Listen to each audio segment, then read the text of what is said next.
ay dumating uli ang mga alok kay Carla na mag-artista. Lalo na mula sa mga dating nakatrabaho ng ina niya na sino Joey Gosengfiao at Celso Ad Castillo. 19 na siya noon. Pinakaiwas-iwasan niya ang mag-artista, kaya nga nursing ang kinuha niya sa college eh. Pero maraming naiwang utang ang ina niya, nakasanla ang bahay nila, at pilit ng pilit ang mga dating katrabaho ng ina niya.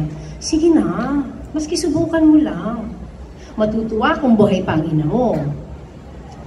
Ang totoo niyang pangalan ay Melissa, hindi naman Carla. Ang direktor na si Joey Gosengfiao ang nagsabing gawin nilang Carla para malapit daw sa Carlota. Nagkaroon siya ng mga movie offers mula kina Joey, Celso at Nino Broca. Pero karamihan ay di natuloy. Muntik na rin siyang nasama sa soft drink beauties na kinabibilangan nila Sarcy Emanuel, Pepsi Paloma at Coca Nicolas. Hindi naman siya bagay na maging legal baby na kagaya nila Maricel Soriano, Snooki Serna at iba pa. Kasagsagan noon ng mga bold movies, kaya pare-pareho ang mga alok sa kanyang papel. Hostess sa bar, puta sa kalye, inosenteng probinsyanang ni-rape pagdating sa Maynila. Lagi na lang may eksenang naliligo sa poso. May banyo naman, tsaka ang linis-linis na niya at 10 oras ng gabi. Ang mga linya ay laging katawan lang ang habol niyo sa akin o kaya wala kayong karapatang husgahan ako. Dalawang klase lang ang mga babaeng karakter noon. Mayuming martir o mapang-akit na makasalanan.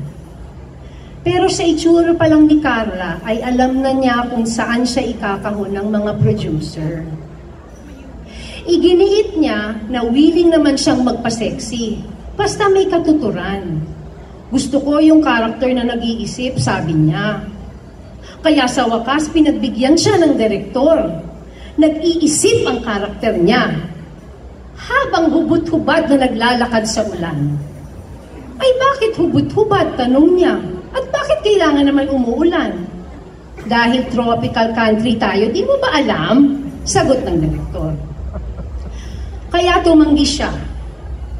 Pero lumipas ang mga araw na walang offer at gipit na gipit siya. Kaya sige na nga, compromise ng kaunti. Sa nag-iisa niyang eksenang sa may butas sa dingding, halos hindi makilalang mukha niya. Pero ang katawan niya, maski balot sa damit ay halatang-halatang sexy pa rin. At ang isa namang eksena sa kaliwaan tayo na extra pa rin siya, nasa background, nakapanty at bra, nagpapalamig sa harap ng bukas na refrigerator, ay nanakaw niyang eksena sa mga bida. Maski refrigerator, sabi nga ng isang kolumnista, kaya niyang painitin. Sa mga susunod niyang pelikula ay tinanong na nila ang matagal nang gustong itanong, bayad ka bang magpakita? Sa simula, ang ipinakita lang niya ay gilid ng suso. Hanggang sa naging buong suso na. Na para bang naglalaro sila ng bulagaan.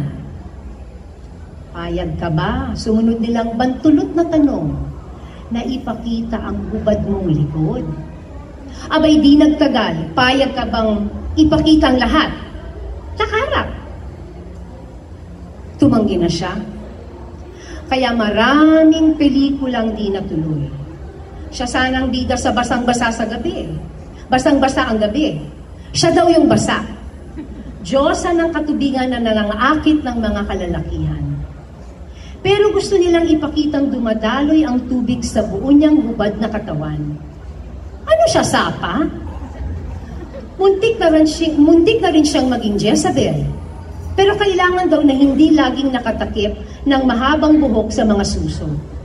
Di ba pwedeng may nakatakip maski kabibe?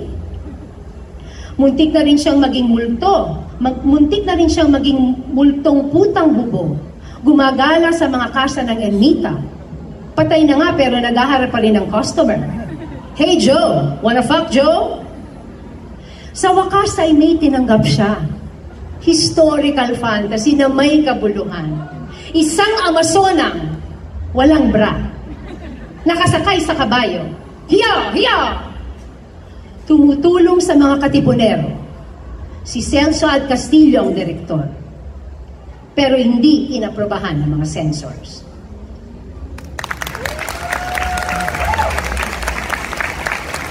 Truly one of our best.